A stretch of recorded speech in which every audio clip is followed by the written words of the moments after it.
Kasama po natin ngayong umaga ang sociologist na si Attorney Emmanuel Caliwan or Attorney Eman. Magandang umaga po sa inyo, Attorney Eman. Magandang umaga po. Okay, para po sa ating mga tagapakinig at mga nanonood, ayan, we always interview mga psychologist. Ano naman po ang sociologist? So, yung mga sociologist po, ang aming pag-aaral ay sa lipunan, no? Kung papaano ang development ng mga social practice at yung mga social institution. So, kung ang psychologist ang focus niya yung individual, ang mga sociologist naman ang focus namin yung lipunan, no? Yung malawakang pag-alam o pag-intindi kung bakit ganito ang nangyayari sa lipunan. Ayan, marami ho kaming gustong itanong sa inyo at I'm sure yung mga nakikinig at nanonood rin po sa atin kung meron kayong katanungan, 0919-278-3000. Pwede nyo pong i-Viber sa amin yan at pwede ho kayong mag-message at baka may comments rin po kayo. Nasa YouTube at Facebook rin po ang DZMM Radyo Patrol sa 30. Okay, yung mga unique Filipino holiday traditions po yung aming pinag-uusapan kanina ni Migs. Actually, hindi masyadong unique Filipino yung Santa Claus kasi parang buong mundo naman. Opo. 'Di ba? Talagang pinapractice 'yon ng mga bata. Although sa Pilipinas, it's still being done Yes. ng mga magulang. But kumusta naman po yung ganitong tradisyon? Lalong-lalo na let's say siguro sa mga households na mahirap maka-afford ng mga gusto ng mga bata. So, basically, doon natin makikita yung disparity, no, sa lipunan, no. Ang selebrasyon ng syempre ng mga nakakaangat sa buhay ay iba sa selebrasyon ng mga nasa laylayan. Pero meron pa rin silang unique na selebrasyon, no? Kasi yun nga, yung Santa Claus, basically ito ang tawag namin diyan sa sociology, mga imports yan no? Imports, From oo. Western culture, no? Hindi naman Pilipino yan Yes, eh. import. Itsura pa lang niya eh, di ba? So yun. Pero mayroon tayong mga unique na talagang Filipino cultural practices, no? Syempre, unang-una na ay yung ating pagsasalo-salo, no, sa hapagkainan, no, during Medianoche. Noche, Buena and Medianoche. Yeah, Ano no? ba yung kaibahan nun? Yung isa ay selebrasyon pag magtatapos na ang taon. Oo, di ba yun yung Medianoche. Medianoche? Yes. Medianoche. Isa Noche Buena. Papasok ng sa Pasko. Na kailangan 12 midnight. Saka Yes. gutom na lahat.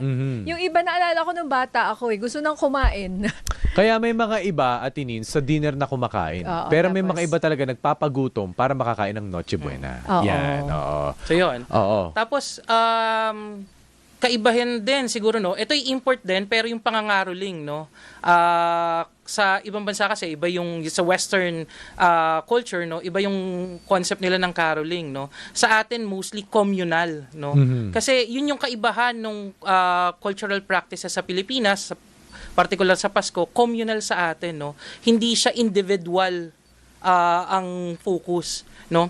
Bakit may pangangaroling? Para makilala mo yung mga kapitbahay at sabihin mo na I exist within your community. No? At sa atin yung Pasko, it's a way to create social cohesion, no?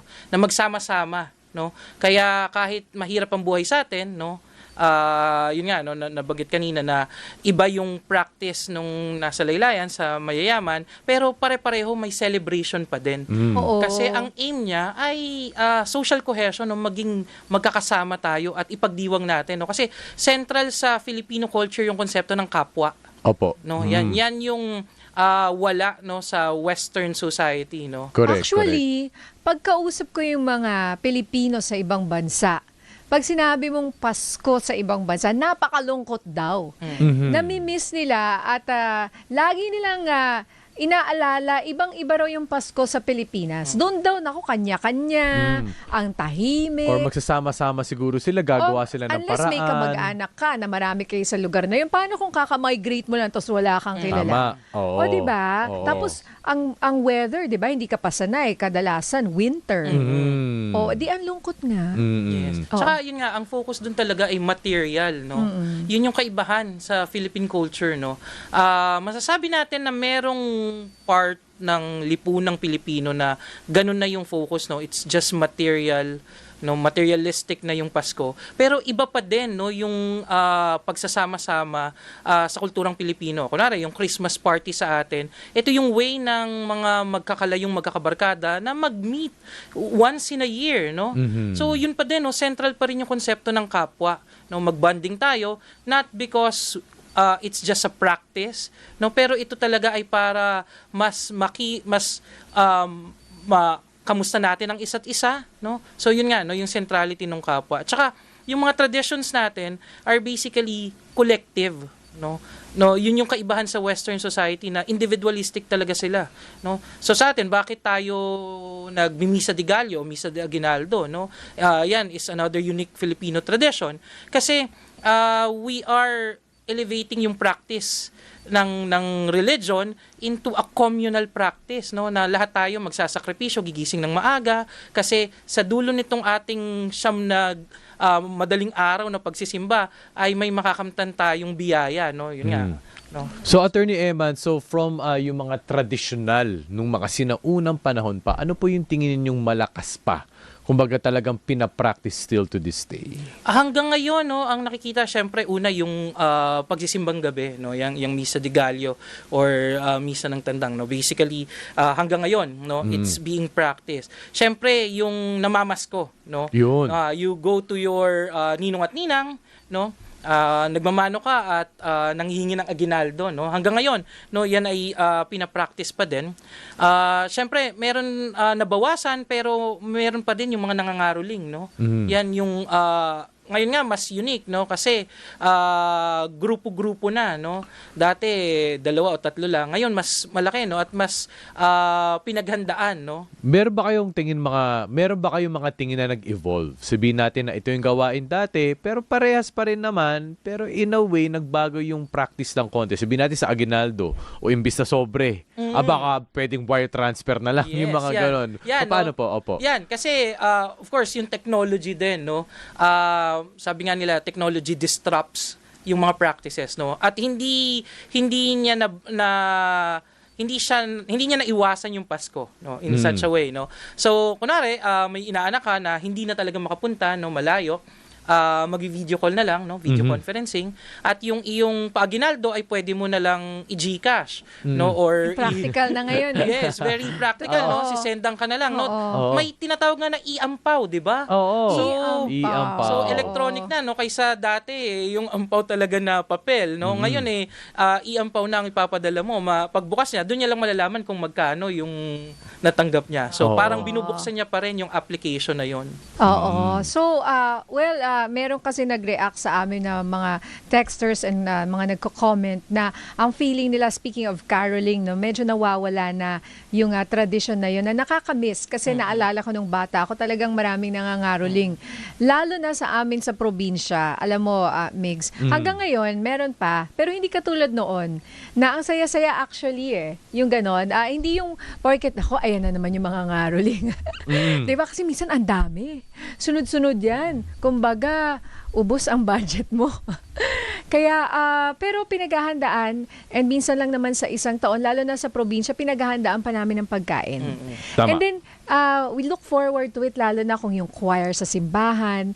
And then, alam mo sa amin sa Batac, Ilocos Norte, yung choir doon, ang galing-galing. Part yung sister ko doon Ading Migs. Yes. So, pagpunta sila sa bahay, ang ganda-ganda nung nila, performance. Yan. So, nakakatuwa. And yun yung gusto ko rin makita ng mga anak ko. And talagang pinaghandaan nila yung caroling. Hindi yung basta na lang ng caroling.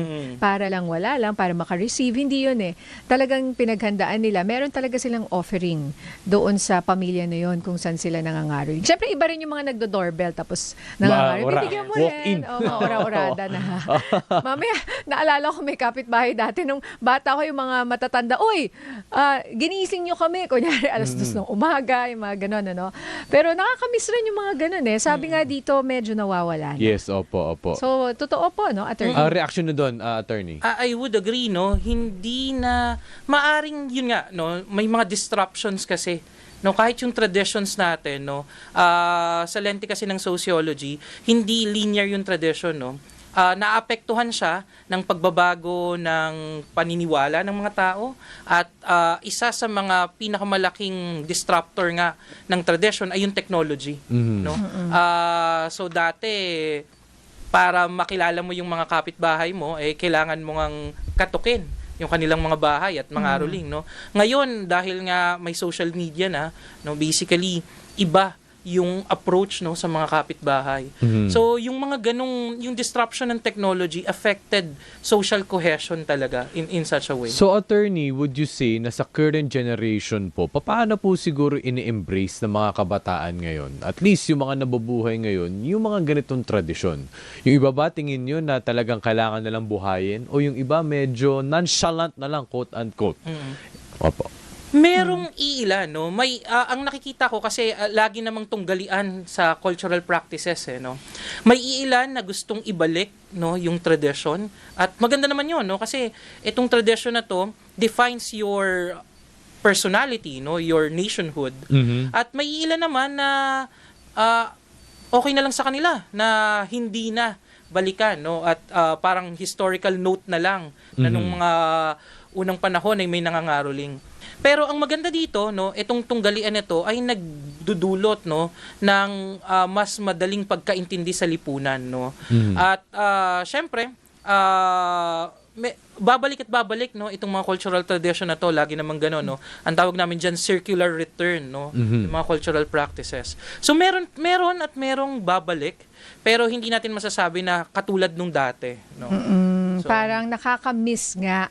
So, iba-ibang versions na. Siyempre, iba-ibang era, sabi nga raw niya, Taylor Swift. Pero, ang Pilipinas nga, laging sinasabi, na pinakamahaba ang Pasko sa Pilipinas. Bakit ho ganun? Kumbaga, Setyembre pa lang, basta nakita, bare months, di ba? Nakita mo si Papa Jose Marichan, di ba?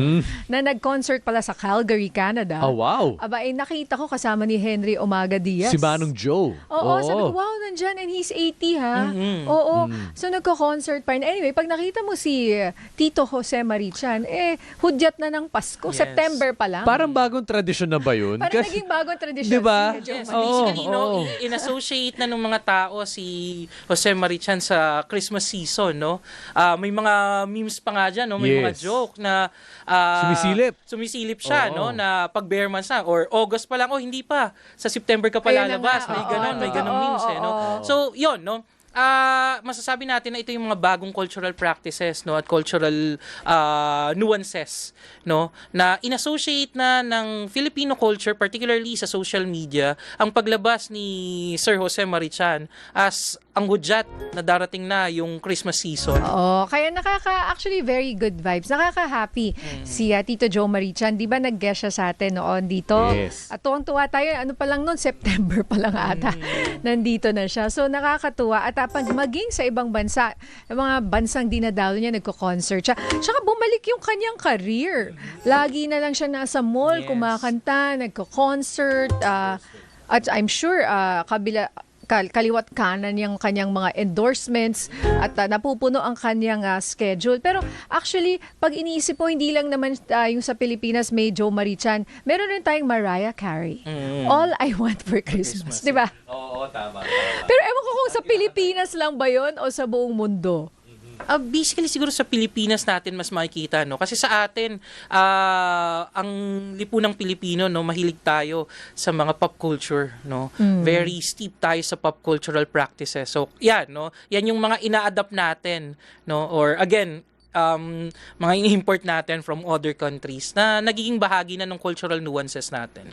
And then yung parol, Attorney Eman, 'di ba? Lahat ng bahay, 'di ba? Hindi pwedeng wala kang parol. Yes.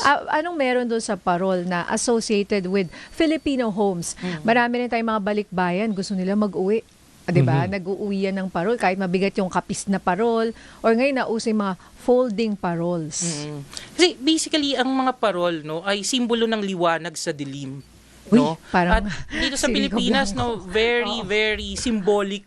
Tama. Yung parol, no? Kasi alam natin na hindi ganun kaalwan ng buhay, no, sa Pilipinas, no, laging may problema. Sabi nga nila, tuwing magpapasko, maraming sakunang nangyayari, no.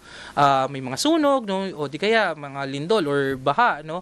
Pero hindi nawawala yung simbolo ng parol kasi siya yung pag-asa, no. Kasi yun yung association. Ito yung mga association na unconscious, no. Hindi talaga na di-discuss, no? Pero ito yung mga association na very symbolic. Sa sociology kasi, ang tawag namin dyan, symbolic interactionism, no? Yung mga symbols na yan ay produkto ng pag-interact ng mga tao.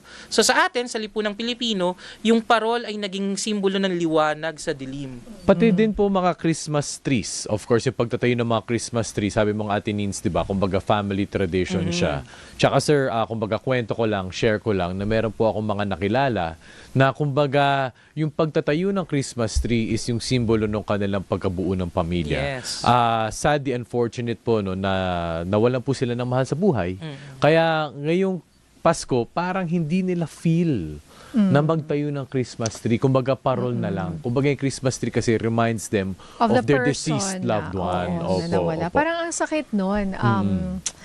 Actually, may nag-message rin sa akin na habang discuss natin to dati, same thing when I was talking about yung nanay ko, yun talaga yung every year, yun talaga yung, hi mommy, ayan, shout out. Yun talaga yung kanyang tradisyon. Kailangan niya i-decorate yung Christmas tree namin. And talagang core memory ko yun. Tapos may nakikinig sa atin na sabi niya kawawala lang nung nanay niya and yun din yung ginagawa. So, imbis na, syempre, it reminded them of, imbis na sumaya sila, parang naging malungkot sila ngayong Pasko. Opo. Anong reaction niyo doon, Na-highlight yung attorney? pagkawala, yung So yun, loss. kasi yung mga practices nga natin really are attached to the memories we have. Yun. No? So basically, kung yung tradisyon na yon ay bahagi ng family tradition nyo and the person na nangunguna, no, para dun sa tradition is already not with us. No, basically it would really sa ano na to, no, hindi to purely sociological, no. Psychoanalytic na to, no. Yung ating memories and our psyche is also attached to practices kasi, no. So in that way, no, masasabi ko na nangyayari siya, no, as you've shared, no.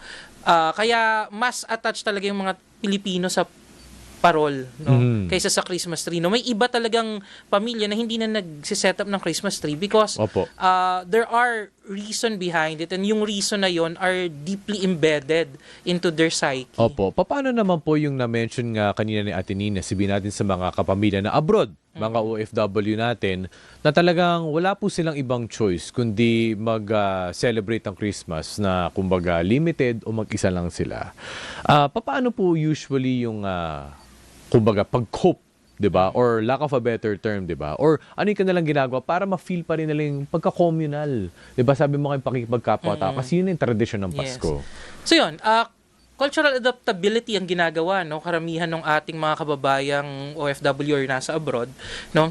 They gather as a community, no. Minsan kahit hindi nila kakilala, basta kababayan, no. Yan. Yung konsepto, kabayan. So sumama ka, meron kaming ganitong event, no. So potluck na lang, no. Magdadala sila ng mga pagkain and they would gather as if they are really one community, no, kahit na mga bagong kakilala lang. Kasi yun yung connection laging ang mga Pilipino naghahanap yan ng connection, no. Whenever you travel abroad, no, pag may nakita kang Pinoy doon, ang tawag sa'yo kagad kabayan, no? Kahit na hindi mo kakilala, Pilipino ka, no, kabayan. So yun, no, ganun din, no, sa Christmas, no, yan yung cultural adaptability na ginagawa Unique nila. ba sa Pinoy yan, sir? Or Asians, yung ganyang kumbaga sense of belongingness of community? Mas unique siya sa Filipino, no, kasi Filipino talaga. even Asian culture, no, meron pa ring individualistic So ang Pilipino kasi talaga yun yung pinaka-core niya, yung kapwa, no, yung pakikipagkapwa at yung kanyang belongingness sa community. Ang tingin nga ng mga Pilipino, no, pag hindi sila nag-celebrate ng Pasko, ina-isolate nila yung sarili nila. No? So in that way, mapapatunayan natin, no, by empirical evidence na ang Paskong Pilipino ay communal. Oo. And alright. yan talaga ang pinaka ano talaga natin yung connection, always seeking for connection sa bilang mga Pilipino anywhere we are in the world. Like kahit ako kunyari nagbakasyon ako sa Hong Kong or nandun ka sa Amerika or sa Europa, pag may nakakita talaga sa'yo, uy, 'di ba, kabayan? And minsan, kunyari, ano sila, manager sa store, may gifts pa sa'yo, bibigyan ka ng freebies, or sa restaurant, kunyari yung bartender, Pilipino, or yung waiter or waitress, alam mo yung gano'n, minsan lalabas nga yung chef, Pinoy eh. Oo, nagugulat na lang ako. So parang i-greet ka nila, feeling mo, kilala mo na sila, pero first time mo lang sila nakita. Yes. 'Di ba? So nakakatuwa yung ugali na yun na sana hindi nga mawala at mamana ng ating mga anak. So siguro po bilang panghuli, ang mensahe po ninyo bilang isang sociologist sa ating mga kababayan ngayong Pasko. Sa akin, no, para sa ating mga kababayan, lagi nating tandaan, no, yung Paskong Pilipino ay hindi lang selebrasyon ng ating religiosity, no.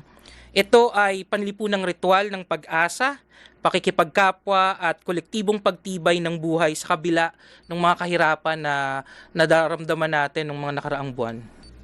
Okay, ayan po ha.